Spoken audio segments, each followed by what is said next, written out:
बिस्मिल्लाहिर्रहमानिर्रहीम। अस्सलाम वालेकुम दोस्तों साथियों। मेरा नाम सैयद नजमुल हसन नकवी है और ये मेरा यूट्यूब चैनल है। आज की आम खबरों के ऊपर नज़र डालते हैं। पहली खबर ये है कि इमरान खान और डोनाल्ड ट्रंप की वापसी जो है वो अनकरीब हो रही है। रिपोर्टें जो आ रही हैं उसके मुतालिक बात करेंगे। दूसरी खबर ये है कि सुप्रीम कोर्ट में जो नए दो एडहॉक जजेज हैं उनकी तैनाती की गई है, उसके ऊपर हम नज़र डालेंगे। जबकि अगली खबर जो है वो उसके ऊपर हम नजर डालेंगे जो कि है सुप्रीम जुडिशल काउंसिल में रेफरेंस जो है पीटीआई ने डाला है, उसके ऊपर हम बात करेंगे। तो सबसे पहले हम बात करेंगे इमरान खान और डोनाल्ड ट्रंप की वापसी के बारे में। तो इमरान खान और डोनाल्ड ट्रंप में बहुत सारी सिमिलैरिटीज हैं। दोनों जो है मसलन डोनाल्ड ट्रंप जो है वो इलेक्शन हार गया और उन्होंने इल्ज़ाम लगाया कि धांधली की गई है। जो बाइडेन जो है वो जीते हैं। आपको पता है कि जो बाइडेन जो है उनका ताल्लुक डेमोक्रेट से है, जबकि रिपब्लिकन जमात से ताल्लुक है डोनाल्ड ट्रंप का। और हालिया जो सर्वे हो रहे हैं और जो डिबेट्स वगैरह हो रही हैं जो बाइडेन और ट्रंप के दोनों के दरमियान, उसमें वाज़ेह तौर पे फतह जो है वो डोनाल्ड ट्रंप को हुई है। जो डिबेट हुई थी लास्ट टाइम डोनाल्ड ट्रंप और जो बाइडेन के दरमियान, उसमें वाज़े तौर पे जो बाद में सर्वे आए हैं 70% के करीब ट्रंप जो है वो जीत रहा है। हालांकि वहाँ के एस्टेब्लिशमेंट जो है वो डोनाल्ड ट्रंप के काफ़ी खिलाफ है, जो रिपोर्टें आ रही हैं। और डोनाल्ड ट्रंप ने एस्टेब्लिशमेंट के ऊपर काफ़ी इल्ज़ामात भी लगाया कि उनको ज़बरदस्ती जो है वो पिछला इलेक्शन जो है हराया गया है। अब डोनाल्ड ट्रंप जो है वो जो सर्वेज आ रही हैं, जो रिपोर्टें आ रही हैं, उसके मुतालिक यही है कि वो 70% से ज़्यादा जो है चांसेस वो जीत सकते हैं। और डेमोक्रेट्स ने अपना जो है कैंडिडेट वो हटा दिया है। यानी पहले जो जो बाइडेन थे वो काफ़ी इजी थे कंपैरेटिवली ट्रंप के मुकाबले में। उनको वो एक इजी कैंडिडेट लग रहे थे। तो अब डेमोक्रेट्स ने अपना जो कैंडिडेट है वो चेंज किया है और कमला हैरिस जो है उनको लेके आ रहे हैं जो कि वाइस प्रेसिडेंट थी।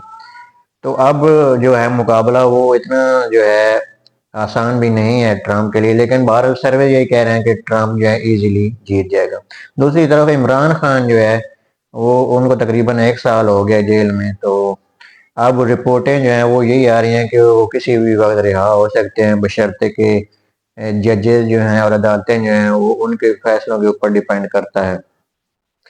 तो इमरान खान जो है उनके खिलाफ आपको पता है एक तहरीक अदम एतमाद लाई गई थी 2022 में और उनको हटा दिया गया था। फिर शहबाज शरीफ की हुकूमत आई, वो वज़ीर आज़म बने और उसके बाद जो है वो निगरान हुकूमत रही और फिर इलेक्शन हुए। तो इलेक्शन में वाज़ेह तौर पे जो है वो क्लेम कर रहे थे पीटीआई वाले कि हम जीते हैं, जबकि हुकूमत जो है वो हुकूमत का जो क्लेम था वो ये था कि हम जीते हैं। और पीपल पार्टी और पीडीएम और सब ने मिल के एक पीडीएम की हुकूमत बनाई है जो कि कंटिन्यू कर रही है। एक तरफ हुकूमत जो है वो कह रही है कि हम जीते हैं, दूसरी तरफ जो है पीटीआई और इमरान खान की जो पार्टी है वो क्लेम कर रही है कि हम जीते हैं।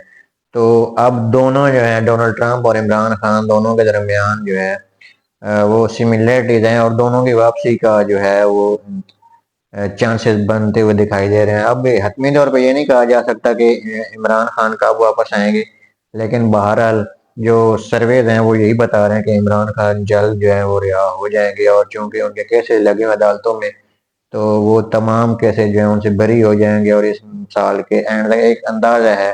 हालांकि इसके बारे में कुछ नहीं कहा सकता, पाकिस्तान में कोई भी चीज़ जो है आप प्रिडिक्ट नहीं कर सकते सियासी मैदान में। बाहर हम कह सकते हैं कि दोनों जो हैं जो बाइडन सॉरी ट्रंप और इमरान खान दोनों में सिमिलरिटीज हैं और दोनों जो हैं करीब इक़्तिदार में आ सकते हैं। अमेरिका में प्रेसिडेंशियल इलेक्शन होने जा रहा है 5 नवंबर को, इसी साल 2-3 महीने रह गए हैं, उसके बाद जो है वहाँ पे भी चेंजिंग आ सकती है।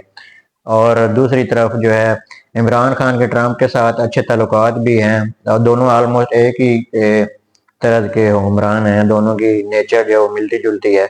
जैसे ट्रंप के ऊपर इल्ज़ाम लगाए गए थे कि कोई गैर अखलाकी वीडियोज वगैरह के बारे में, वहाँ पे उनके ऊपर इल्ज़ाम लगाए गए। फिर सुप्रीम कोर्ट में भी उनके केसेस लगे और उनको नायल करने की कोशिश, लेकिन सुप्रीम कोर्ट से उनके हक में 9-0 से फैसला आया।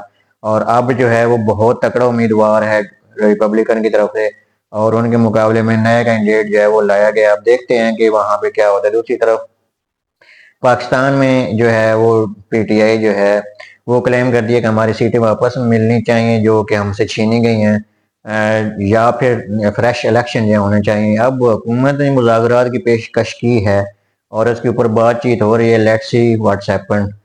अगली खबर जो है वो है सुप्रीम कोर्ट में दो एडहॉक जजेस के बारे में। तो सुप्रीम कोर्ट में दो नए जजेस जो हैं एडहॉक जजेस वो लाए जा रहे हैं, जिनमें एक है जस्टिस तारिक मसूद साहब जबकि दूसरे हैं मजहर मियां खेल साहब। तो दोनों जो है एक एक साल के टेन्योर के लिए वो नए जजेस जो हैं लाए जा रहे हैं। कल वो हलफ लेंगे मंडे को। इसके अलावा सुप्रीम कोर्ट में इस वक्त फुल जो कैपेसिटी है 17 जजेस की वो फुल है। दो ये जब एडहॉक जजेस मिलाए जाएंगे तो 19 हो जाएगी। इसका कहा ये जा रहा है कि क्योंकि सुप्रीम कोर्ट में बहुत से केसेस जो हैं वो पेंडिंग हैं, तो उन केसेस को पेंडिंग जो है उनके ऊपर फैसला करने के लिए जजेस की तादाद बढ़ाई जा रही है। इब्तदाई तौर पर 4 जजेस के नाम लिए गए थे, लेकिन 2 जजेस ने विड्रॉ कर लिया और ये 2 जजेस जो हैं ये एग्री हुए।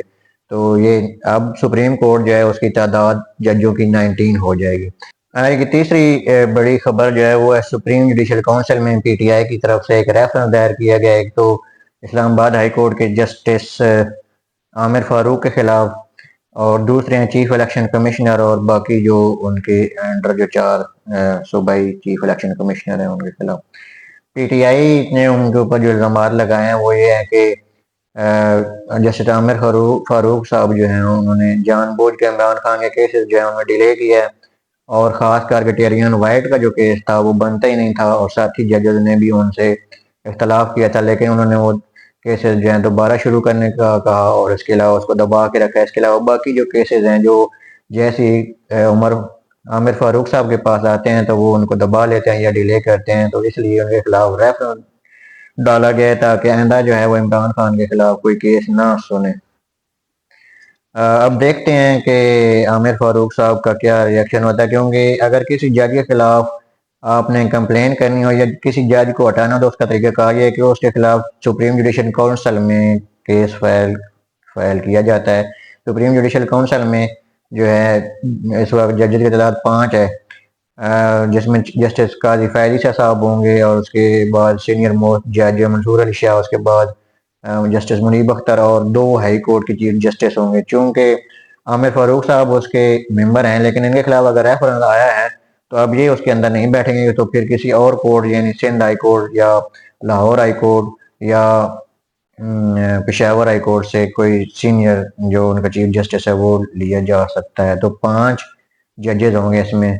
लेट्स सी इसके ऊपर क्या डिसीजन आता है। और चीफ इलेक्शन कमिश्नर के ऊपर जो है रेफरेंस दायर किया गया है कि चीफ इलेक्शन कमिश्नर जो है उन्होंने मखसूस नशिस्तों के हवाले से जो फैसले किए वो गलत थे और वो बायस्ड हैं, ये पीटीआई का ख्याल है। तो उनके खिलाफ भी सुप्रीम जुडिशल काउंसिल में एक पिटीशन जो है एक कंप्लेन जो है वो डाली गई। देखते हैं कि अब सुप्रीम जुडिशल काउंसिल का जो है वो कब होता है इजलास।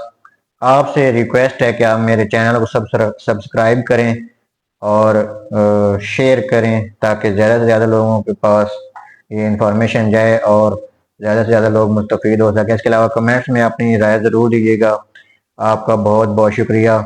आपके साथ इंशाल्लाह मिलते हैं अगले वीडियो में।